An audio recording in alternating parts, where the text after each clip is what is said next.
इटिनेरेंट trader कौन से trader होते हैं? जैसे कि ये जो इधर उधर मूव करते हैं अपने सामान को लेकर के। चेन स्टोर और डिपार्टमेंटल स्टोर, ये कौन से स्टोर होते हैं और इनमें डिफरेंसेस क्या होते हैं? चेन स्टोर में कौन से कैटेगरी के स्टोर्स आते हैं और डिपार्टमेंटल स्टोर जहाँ पे हर तरीके का सामान मिलता है, क्या उनको बोलते हैं? कैसे आइडेंटिफाई करेंगे डिफरेंस? उसके बाद है हमारा कंज्यूमर कोऑपरेटिव स्टोर। वो कौन से स्टोर होते हैं जो कंज्यूमर्स कोऑपरेटिव स्टोर्स की कैटेगरी में आते हैं? क्या ये इंडियन कॉफ़ी हाउस या फिर अमूल या इस ब्रांड के जो प्रोडक्ट्स है वो हमारे कोऑपरेटिव स्टोर्स के अंदर आते हैं? तो आज के वीडियो में हम लोग इन्हीं सब चीज़ों के बारे में बात करेंगे। ठीक है, तो welcome back in my channel best commerce classes. My name is Shivani. हमारा चैप्टर चल रहा है इंटरनल ट्रेड क्लास 11 का। ठीक है, तो चलिए लेट्स स्टार्ट अवर क्लास। पहला क्वेश्चन है हमारा, itinerant traders have been an integral part of internal trade in India. Analyze the reason for their survival in spite of competition from large scale retailer. ठीक है, इटिनेरेंट trader ऐसे trader जिनका integral part होता है internal trade में, मतलब जो internal trade होती है हमारी, यानी with in the country with in the nation trade है, उसमें इटिनेरेंट ट्रेडर जिस तरह के ट्रेडर होते हैं उनका एक स्पेशल इंटीग्रल पार्ट होता है कि मतलब वो भी स्टैंड करते हैं अपनी सेल परचेज को बढ़ाने के लिए और इकोनॉमी की ग्रोथ में। ठीक है, तो एनालाइज करना है कि रीज़न क्या है, कैसे वो लोग सर्वाइवल करते हैं अगर उनका कंपटीशन लार्ज स्केल रिटेलर से हो, मतलब जिनका प्रॉपर सेटअप है, एक अच्छी शॉप है, उनसे उनका कंपैरिजन करना है। ओके, देखिए इटिनेरेंट ट्रेडर, जैसे नाम तो इतना डिफिकल्ट है, ठीक है, लेकिन इसके नाम से मत जाइए, जैसा कि इसकी इमेज से तो हमें हिंट मिल जाता है कि इटिनेरेंट ट्रेडर यानी कि ऐसे ट्रेडर्स जो मूविंग होते हैं, ऑन मूव होते हैं, एक प्लेस से दूसरे प्लेस अपने प्रोडक्ट की सेल करने के लिए जो है ट्रैवल करते रहते हैं, तो ऐसे ट्रेडर को हम इटिनेरेंट ट्रेडर कहते हैं। Itinerant traders do not have a fix place. Okay, इनका कोई फिक्स प्लेस नहीं होता है फॉर कंडक्टिंग बिजनेस, अपने बिजनेस को चलाने के लिए। ऐसा नहीं कि इन्होंने पर्टिकुलर एक प्लेस पे अपनी शॉप खोल ली और वहीं से इन्होंने अपना बिजनेस स्टार्ट किया, नहीं, कोई फिक्स प्लेस नहीं होती। They are always on the move, वो हमेशा ऑन मूव रहते हैं, इधर से उधर जाते आते रहते, from one street to another for selling their goods, अपने गुड्स को बेचने के लिए एक गली से दूसरे गली, एक जगह से दूसरे जगह वो ट्रैवल करते रहते हैं। हियर आर सम रीजंस, क्या रीजन है ऐसा उनका?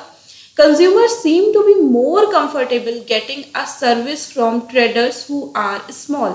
देखिए हमारा ये रीज़न क्या है जो ये इस तरह से सेल करते हैं कि सामान को लेके एक जगह से दूसरी जगह ट्रैवल करते रहते हैं। पहला ये कि इनको पता है कि हम इस तरह की सेल जो कर रहे हैं उसमें कंज्यूमर काफ़ी कंफर्टेबल होता है और जो है जो इनकी सर्विसेज है, यानी कि ये घर घर जा करके अपने सामान को बेचते हैं, दिखाते हैं, तो कंज्यूमर भी ऑन द डोर स्टेप सामान देखता है, उसकी क्वालिटी और उसकी टेस्टिंग सब कुछ अपने आंखों के सामने उसको परखता है और रिलाई करता है कि हाँ ये सामान ट्रस्टेबल है, और वो उसी मोमेंट पे उनके साथ बार्गेनिंग भी करता है, तो इसी वजह से वो ज़्यादा ही कंफर्टेबल होता है। ठीक है, सेकेंड पॉइंट है हमारा, the retailers deal with products such as fruit vegetables the value of which does not fall immediately. ठीक है, यहाँ पे ये कह रहे हैं ये जो रिटेलर होते हैं इटिनेरेंट ट्रेडर, ये जो है अधिकतर इस तरह के प्रोडक्ट जैसे कि फल हो गए, सब्जियां हो गए, ठीक है, ये सब में डील करते हैं जो जिनकी वैल्यू इतनी जल्दी गिरती नहीं है कि हाँ जैसे कि और किसी प्रोडक्ट हुआ या जो भी हुआ मार्केट में उसका अफेक्ट पड़े, नहीं, ऑलमोस्ट लगभग सेम ही रहता है हर दिन, और ये अपना डे टू डे परचेज करते हैं और सेल ऑफ करते रहते हैं। ओके, थर्ड रीजन है हमारा, the retailers provide more attention to customer and provide door step services. ठीक है, ये क्योंकि ये जो है घर घर जा करके, गली गली जा करके अपनी सेल करते हैं, इसी वजह से कस्टमर का इन्हें ज़्यादा अटेंशन मिलता है और ये डोर स्टेप सर्विसेज प्रोवाइड करते हैं। ज़्यादा अटेंशन इसलिए कि इनकी डायरेक्ट मतलब टॉक हो जाती है कंज्यूमर से, जैसे कि हाँ मुझे कुछ सब्जी लेनी है तो मैं नीचे गई सामान घर पे खरीदने की, हाँ आज देखा उसके पास आलू प्याज टमाटर है, मुझे पता चला लौकी लेना था उसके पास लौकी नहीं, शिमला मिर्च है, तो मेरा इंटरेक्ट हुआ कि भैया तुम कब लेके आओगे लौकी। ओके, इट्स लाइक दिस, ठीक है। तो मोर अटेंशन इनको ज़्यादा से ज़्यादा मिला। या फिर देखा है आपने कि जैसे यही वाला पैडलर है, वो अपना झाड़ू वाड़ू लेके बेच रहा है, ठीक है, तो हम जाते हैं, चेक करते हैं, वॉट एवर जो भी हमारी नीड होती है हम उनसे ले लेते हैं और अपना जो भी हमारा फीडबैक होता है उनको तुरंत दे देते हैं। उसी के अकॉर्डिंग वो दोबारा से सामान परचेज करते, उस क्वालिटी का लाके हमें देते हैं, ठीक है। तो इनको उस तरह से ज़्यादा ही अटेंशन मिलता है कंज्यूमर का। Price offered by itinerant traders are less compared to large scale retailers as they do not have any provision of storage, so no need to spend on storage. Okay, क्योंकि देखिए ये जो price offer करते हैं अपने सामान को बेचने का, वो उनका प्राइस नॉर्मली देखा जाए तो कुछ कम होता है in comparison of large scale retailer. उसका रीज़न ये है क्योंकि इनके पास स्टोरेज का प्रोविज़न नहीं होता। ये जितना का जितना मैन्युफैक्चरर से खरीदा उतना लाके सेल कर दिया, ठीक है।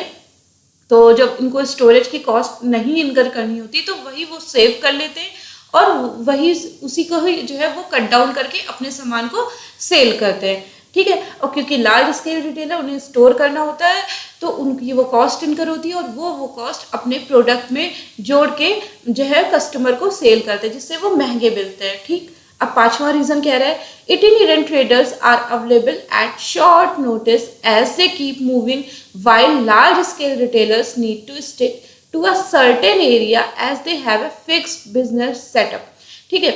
ये कह रहे हैं ये बहुत ही शॉर्ट नोटिस पे अवेलेबल होते हैं। जैसे आपने देखा ये सब्जी वाला आ रहा है या जो भी कुछ इस तरह से बेचता है, बताशे हैं, पानी पूरी है, वो जो है छोटी मोटी जो भी है वो अपना जो है खुद ही आवाज़ रेस कर के कॉलोनी में जाते हैं। मतलब हमें दूर से ही पता चल जाता है ये सब्जी वाला आ रहा है, ये फल वाला बेचने आ रहा है, या फिर वो जो है ऑन मूविंग। अब तो लोग माइक रखने लग गए, माइक से बोलते हैं जिससे कि दूर दूर तक उनकी आवाज़ पहुँचे।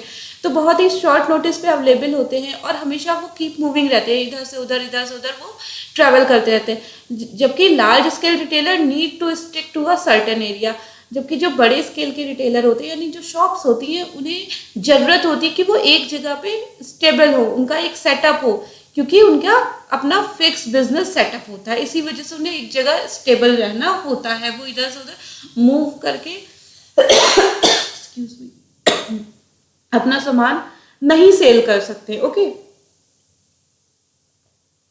पॉइंट नंबर 6 है हमारा itinerant trader have low probability of loss as compared to large scale retailer as they do not keep on inventory।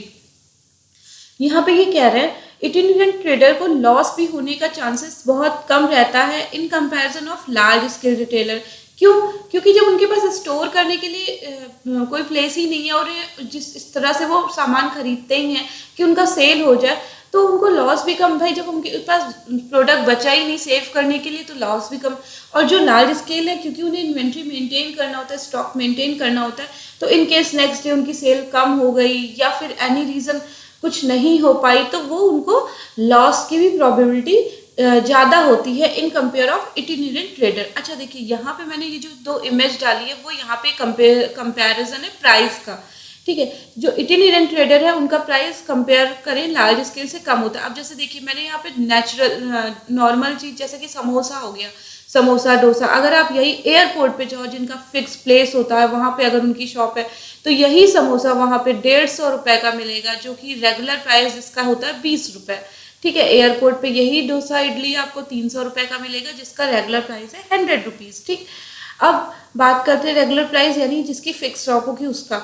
लेकिन जो इटिनेरेंट ट्रेडर है जो इधर से उधर मूव करके लगाते हैं, अब जैसे ये भैया है समोसे वाले, ये रेलवे स्टेशन पे इन्होंने लगाया, हो सकता है ये अपना सेटअप लेके कल को कहीं और भी जा सकते, मूव कर सकते।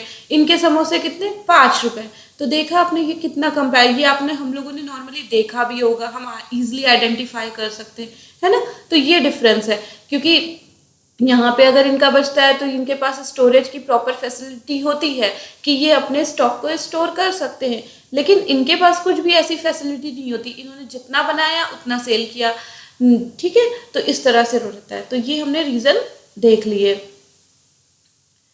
और अब हम आगे अपने क्वेश्चन नंबर 2। क्वेश्चन नंबर 2 कह रहा है discuss the features of a departmental store, how are they different from multiple shop या फिर चेन स्टोर्स।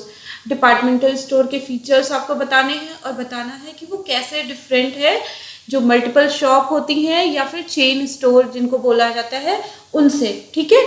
तो departmental stores are large establishment which look towards fulfilling all needs of customer, ठीक है, under one roof. मतलब departmental store उस तरह की shop को या उस तरह के एस्टेब्लिशमेंट को बोलेंगे जो जिनका मोटो ये होता है कि वो कस्टमर की अपनी सारी नीड को फुलफिल करना है, किसी एक एरिया में नहीं, हर एरिया में, हर फील्ड में उनकी डिमांड्स को फुलफिल करना है, और वो भी अंडर अ वन रूफ। मतलब एक ही छत के नीचे अगर मेरा कस्टमर आ रहा है तो उसको जो है क्लोथिंग की अगर नीड है, उसे कपड़े परचेज करने तो उसको कपड़े भी वहाँ मिल जाए।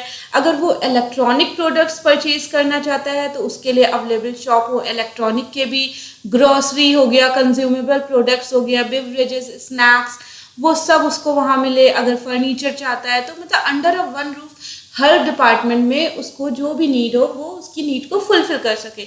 तो ऐसे स्टोर हमारे डिपार्टमेंटल स्टोर कहलाते हैं, और इनका जो स्टैब्लिशमेंट होता है बहुत लार्ज होता है, क्योंकि हर डिपार्टमेंट में इनको जो है अपना प्रोडक्ट बेचना होता है, तो इस वजह से इनका स्टैब्लिशमेंट लार्ज स्केल पे होता है। Okay, there are separate departments inside the store, each dealing with a different product like groceries, furniture, medicines and electronic etc.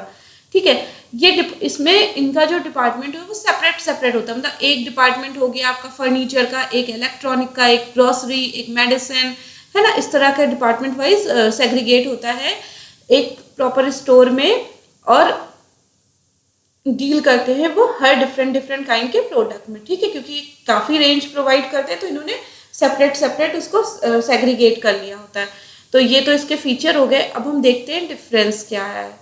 नहीं, अभी इसके फीचर्स अभी हमने नॉर्मली इंट्रो लिया, अब हम देखते हैं इसका कैरेक्टरिस्टिक्स क्या होते हैं डिपार्टमेंटल स्टोर के, ठीक है। A departmental store provide facilities such as rest rooms, restaurants, grocery shops etcetera, and in this way look to provide great services to customers, ठीक है। क्योंकि departmental store large scale establishment पे base होते हैं तो इनका जो है ये बहुत सारी फैसिलिटीज़ भी प्रोवाइड करते हैं। कैसे? जैसे कि आपका हो गया रेस्ट रूम, ठीक है, रेस्टोरेंट की सर्विसेज भी प्रोवाइड करते हैं ये, ग्रॉसरी, आप वहाँ पे जाके ग्रॉसरी खरीद सकते हो, कुछ भी खरीद सकते हो, इलेक्ट्रॉनिक, मेडिसिन, कुछ भी ले सकते हो, ये सारी फैसिलिटी अवेलेबल होती है। And in this way look to provide great services to customer, और इसी वजह से यहाँ पे हर तरह की सर्विसेज कस्टमर को मिलती है, जैसे कि एक्सीलेटर यानी लिफ्ट की सर्विस भी मिल रही है। अगर जो है बेबी है तो बेबी सिटिंग की सर्विसेज की, हाँ आप उतनी देर वहाँ पे बेबी को लेकर के अगर परेशान हो रहा है तो उसके लिए भी है, बेबी फीडिंग है, सिटिंग अरेंजमेंट है, पार्किंग है ना, और रेस्टोरेंट है, गिफ्ट वाउचर है, ये सारा कुछ डिपार्टमेंटल स्टोर प्रोवाइड कराता है। Okay, stores are centrally located for attracting large number of customer. ये स्टोर नॉर्मली सेंट्रली लोकेटेड होते हैं, यानी कि शहर के बीचों बीच में ऐसी जगह पे जिससे कि हर कस्टमर हर जो है उन तक इजिली रीच आउट कर सके, ठीक है। तो ये ऐसी प्लेस को सेलेक्ट करते हैं। अब जैसे ये है हमारा, मान लीजिए डिपार्टमेंटल स्टोर, ठीक है, यहाँ पे बहुत सारे फ्लैट्स है, अपार्टमेंट्स है, कुछ घर है, इस तरह की बिल्डिंग्स है, तो ऐसा प्लेस उसने सेलेक्ट किया कि वो सेंट्रली है, हर तरह से वो सेंटर में पड़ रहा है, हर कोई उसको ईजिली वहाँ तक पहुँचे और वहाँ की फैसिलिटीज़ को अवेल कर सके, वहाँ से सेल परचेज कर सके, ठीक है। A departmental store perform a dual role of a retail store as well as ware house, ठीक है। डिपार्टमेंटल स्टोर डुअल रोल यानी कि दोहरा रोल, मतलब दो उसके रोल होते हैं जो वो प्ले करता है। दो रोल किस तरीके के? एक तो रिटेल स्टोर के जो है रिस्पेक्ट में, और दूसरा वेयर हाउस के रिस्पेक्ट में। रिटेल स्टोर वाले क्या करते हैं, वो जो है आपके वेयर हाउस कीपर से सामान को परचेज करते हैं, ठीक है, और उसके बाद वो सेल करते हैं। तो ये जो है खुद ही सामान भी बेचते हैं और दूसरा वेयर हाउस की फैसिलिटी भी प्रोवाइड करते हैं, ठीक है। यानी बीच में जो वेयर हाउस कीपर का काम था वो हट जाता है। मैन्युफैक्चरर से ये डायरेक्ट सामान खरीदते हैं और अपने ही यहाँ स्टोर करते हैं बल्क क्वांटिटी में, और देन सेल करते हैं।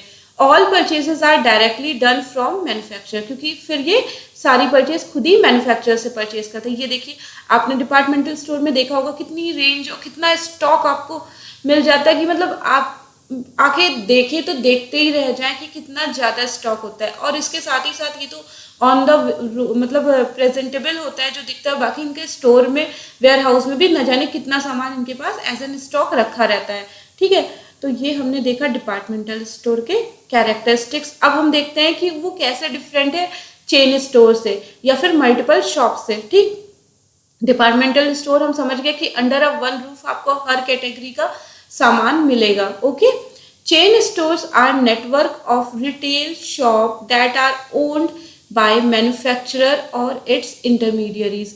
चेन स्टोर की सबसे बड़ी खास बात ये कि ये एक तो नेटवर्क ऑफ रिटेल शॉप, यानी कि एक लिंक होता है सेम कैटेगरी की शॉप का, जिसको ओन, जिसके मालिक होते हैं खुद मैन्युफैक्चरर या फिर उनके इंटरमीडियरी, यानी कि जो मैन्युफैक्चरर या तो जो सामान बना रहा है उसका खुद का अपना स्टोर होता है, या फिर उससे कुछ छोटे छोटे अपनी ब्रांचेस सेम स्टोर की खोल रखी होती हैं। ठीक है, in such an arrangement similar looking shops are establish in multiple localities across the city. इसमें क्या होता है, जो चेन स्टोर होते हैं ये सच उनका अरेंजमेंट भी सब कुछ सेम होता है, सेम लुकिंग शॉप होते हैं, और जो इनके इस्टेब्लिशमेंट होते हैं वो आपको शहर के हर छोटे छोटे मतलब विद इन अ शहर आपको कई जगह पे उनके लोकेशन स्पॉट मिल जाएंगे। ठीक है, एक ही शहर के अंदर जहाँ जहाँ उनकी ज़रूरत होती है। ओके, जैसे देखिए मैंने ये बताया, मान लीजिए ये जो मान क्या लीजिए ये, इसको मैंने डिफाइन किया, ये चेन स्टोर शॉप है। तो ये बिल्डिंग देखिए एक ही शहर के अंदर यहाँ पे भी है, यहाँ पे भी है, यहाँ पे भी है, इस जगह पे है जहाँ पे मतलब बहुत सारी बिल्डिंग भी है, रेस्टोरेंट है और बस स्टैंड भी है, सिनेमा हॉल या स्कूल्स, इस तरह से है, बिल्डिंग्स है, उन सब के बीच में बहुत सारे स्टोर्स हैं। ये सारे चेन स्टोर है। जैसे मान लीजिए चेन स्टोर में हमने आपको एग्जाम्पल के तौर पर बताया कि वॉलमार्ट हो गया चेन स्टोर की कैटेगरी में, द बॉडी शॉप या बाटा, है ना, इस तरह के। मान लीजिए ये बाटा का ही है, तो बाटा का स्टोर आपको शहर में न जाने कितनी कितनी जगह पे मिल जाएगा। तो और ये सिमिलर लुकिंग भी होते हैं, सेम ब्रांड के प्रोडक्ट जो है सेल करते हैं। तो ऐसे अगर चेन वाली शॉप आप देखते तो आप समझना कि ये जो एग्जाम्पल है जिस शॉप का वो चेन स्टोर का है। ठीक है, तो और इनका ये एक तरह से स्पेशलिटी शॉप भी कहा जाता है, क्योंकि इनकी एक कैटेगरी होती है, वन टाइप ऑफ प्रोडक्ट में ये डील करते हैं। ठीक है, वन, जैसे कि अगर बाटा है तो बाटा शू मेकिंग है, तो शू मेकर है तो शूज़ ही बनाता है, उसको शूज़ की वैरायटी मतलब स्लीपर, फ्लोटर्स, इस तरह के रेंज आपको देखने को मिलेगा, है ना। द बॉडी शॉप है, बॉडी शॉप आपका जो है कॉस्मेटिक प्रोडक्ट्स में डील करता है, तो यहाँ पे कॉस्मेटिक प्रोडक्ट की वैरायटी आपको मिलेगी। वॉलमार्ट आपका जो है ग्रॉसरी कंज्यूमेबल प्रोडक्ट्स में डील करता है, तो सिर्फ आपको इसी की रेंज मिलेगी अपने इनके ब्रांड की। ठीक, आगे ये कह रहे हैं whereas departmental stores are establish in a central location of the city, यानी कि जो डिपार्टमेंटल स्टोर होते हैं वो सिटी की सेंट्रल लोकेशन में होते हैं, मतलब बहुत ज़्यादा वो एक ही शहर में नहीं मिलेंगे, बहुत कम ही मिलेंगे। लेकिन चेन स्टोर वाली शॉप आपको एक ही शहर में बहुत सारे भी मिल सकते हैं। These shop deal with branded consumer durable products and have identical looking display with matching merchandise strategy। मतलब जो डिपार्टमेंटल स्टोर है आपके वो ब्रांडेड कंज्यूमर का मतलब कि यहाँ पे जो भी कंज्यूमर का ग्रुप आएगा वो अधिकतर हाई स्केल इनकम वाला आएगा, यानी कि जो महंगे प्रोडक्ट्स को खरीद सके। इनका मतलब ऐसा क्राइटेरिया बन जाता है कि डिपार्टमेंटल स्टोर में हाई इनकम ग्रुप वाले कंज्यूमर ज़्यादा आते हैं, और इनके जो प्रोडक्ट्स होते हैं वो ड्यूरेबल यानी कि अच्छी क्वालिटी के, लॉन्ग ड्यूरेशन चलने वाले ऐसे होते हैं, and have identical looking display with matching merchandise strategy. मतलब जो और भी अदर जो है शॉप्स होते हैं उनके सिमिलर लुकिंग ही जो है वो अपने भी प्रोडक्ट्स को रखते हैं और अपनी स्ट्रेटेजीज ऐसे ही रखते हैं कि अपनी उनकी सेल इंक्रीज होते रहे। तो बेसिकली यही डिफरेंस है। पहला तो चेन स्टोर आपका स्पेशलिटी स्टोर्स में कवर होते हैं और वो आपके शहर में बहुत सारी जगह पे मिल जाएंगे। इनके सिमिलर लुकिंग शॉप्स होती हैं, एक ही जैसे के शॉप आपको दिखेंगे। अगर बाटा है तो बाटा का जो भी डेकोरेशन, जो डेकोर है, जो प्रेजेंटेबल लुक है उनका, वो आपको सेम शॉप में मिलेगा। और ये जो इनके ओनर जो है ही जो होते हैं वही उसको डील करते हैं। ओके, ठीक है। और डिपार्टमेंटल स्टोर क्योंकि ये वैरायटी ऑफ रेंज में डील करते हैं हर तरह के काइंड के प्रोडक्ट, तो ये एक ही छत के नीचे हर प्रोडक्ट को प्रोवाइड करते हैं। लेकिन जो चेन स्टोर होते हैं ये पर्टिकुलर एक प्रोडक्ट में ही डील करते हैं, एक प्रोडक्ट लाइन में डील करते हैं। अब हम अपने आगे हैं क्वेश्चन नंबर 3 जो है हमारा लास्ट क्वेश्चन। ठीक है, ये पूछ रहा है why are consumers cooperative stores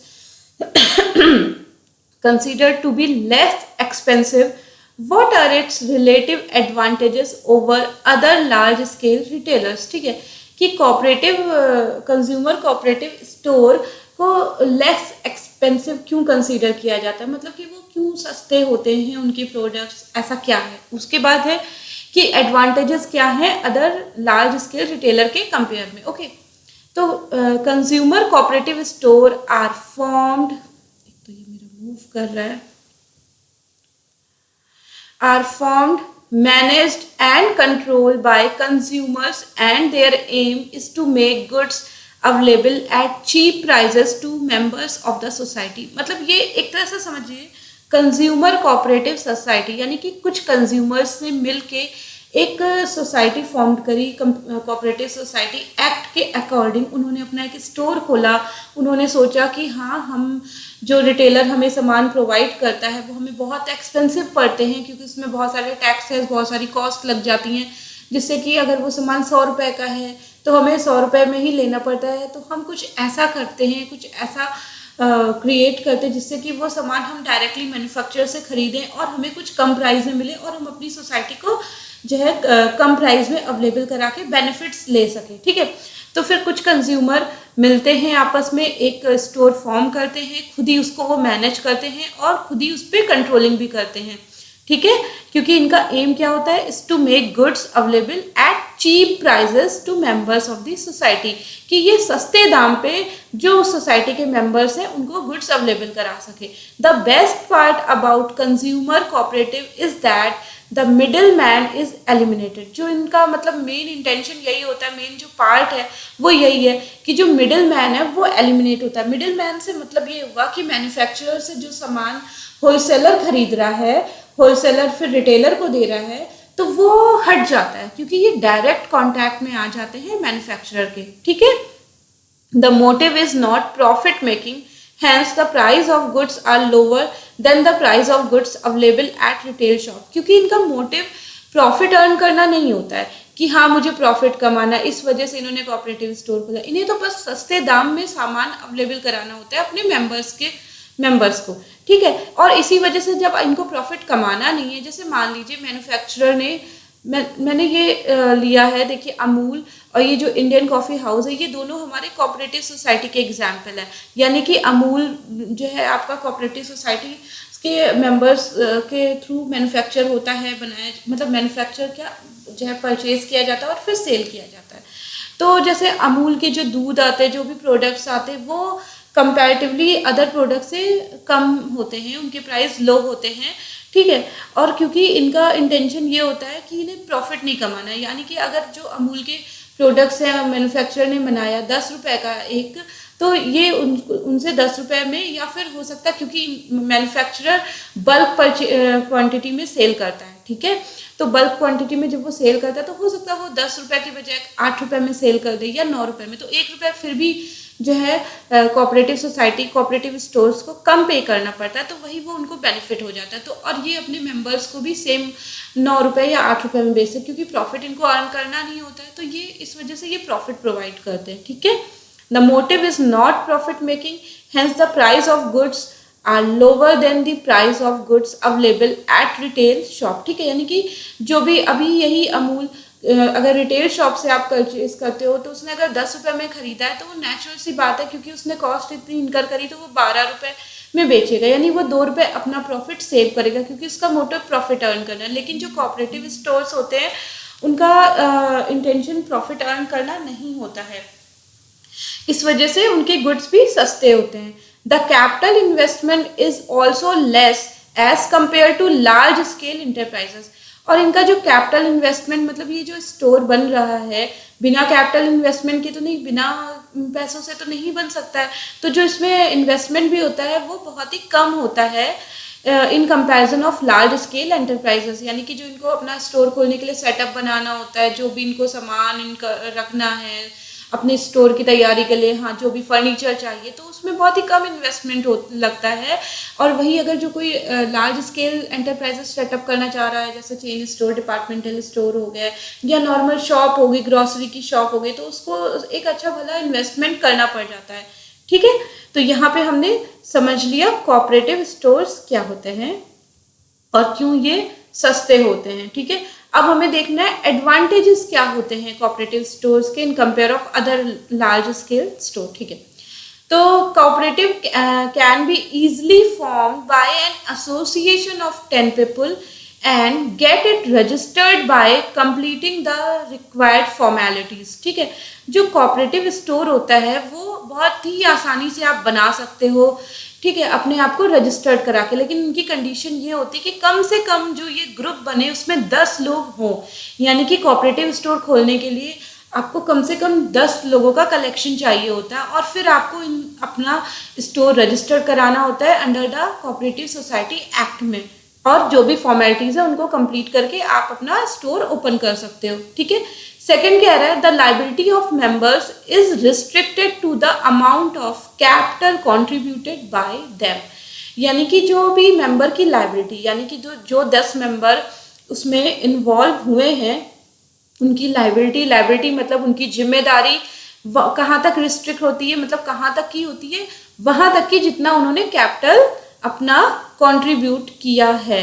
यानी कि इन केस कभी इन फ्यूचर कोई प्रॉब्लम आ जाती है शॉप पे या कोई लेनदारी उनकी इतनी ज़्यादा हो गई, अभी 10 मेंबर हैं, ठीक है, और मान लीजिए उन 10 मेंबर्स ने 20-20 हज़ार रुपये इन्वेस्ट करके अपना कैपिटल इन्वेस्ट किया और अपना कोऑपरेटिव स्टोर ओपन किया। ठीक, मान लीजिए इन फ्यूचर कभी शॉप उनकी डूब रही है या बंद हो रही है और उनकी जो लाइबिलिटीज क्रिएट हो गई है वो आ गई है आपकी 60,000 रुपये, यानी कि अगर 20-20 हज़ार रुपये मिस्टर ABC हैं, 10 तरह के इस तरह के मेंबर हैं, ठीक है, तो हर बंदे की जो जिम्मेदारी बनेगी वो 20,000 तक बनेगी, यानी इसके ऊपर अगर जो भी पेमेंट करना है तो वो उनकी पर्सनल जो है अपनी एसेट से नहीं पे ऑफ किया जाएगा। यानी मिस्टर ए ने अगर 20,000 जो है अपना कंट्रीब्यूट किया तो वो 20,000 रुपीज़ तक के लिए ही लाइबल होंगे, कि वो 20,000 तक ही उस लाइबिलिटी को उठाएंगे, वहाँ तक ही मीट आउट करने के लिए वो अपने पैसे देंगे, बाकी फिर मिस्टर B से लीजिए, C से लीजिए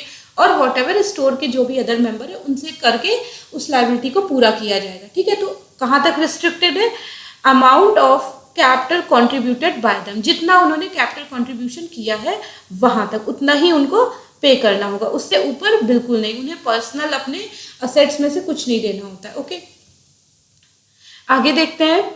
थर्ड कह रहा है members of cooperative have one vote to choose their representative, यानी जो मेंबर्स होते हैं क्योंकि उसमें उनको अपना एक रिप्रेजेंटेटिव भी बनाना होता है, जो मैनेजमेंट पूरा देखेगा कोऑपरेटिव स्टोर का सारा कुछ, जिसके पास सारी रिस्पॉन्सिबिलिटीज होंगी, सारे राइट्स होंगे, तो वो भी किसी ना किसी को बनाना, तो वो उन्हीं मेंबर्स से चूज किया जाता है। और जो भी मेंबर होते हैं कोऑपरेटिव के उनके पास 1 वोट का राइट होता है कि एक पर्सन 1 वोट दे करके जो है चुनाव कर सकता है, चॉइस कर सकता है कि कौन हमारा मैनेजर होगा जो इस स्टोर को देख रेख उसकी ड्यूटीज को फुलफिल करेगा। ठीक है, तो यहाँ पे 1 पर्सन 1 वोट वाला कॉन्सेप्ट अप्लाई होता है कोऑपरेटिव स्टोर में। ठीक है, फोर्थ है हमारा there is no involvement of middle man in the chain which helps keep price under check. Okay, क्योंकि यहाँ पे मिडल मैन का कोई कॉन्सेप्ट ही नहीं होता है, क्योंकि कोऑपरेटिव स्टोर के मेंबर्स डायरेक्ट मैन्युफैक्चरर से सामान को खरीदते हैं,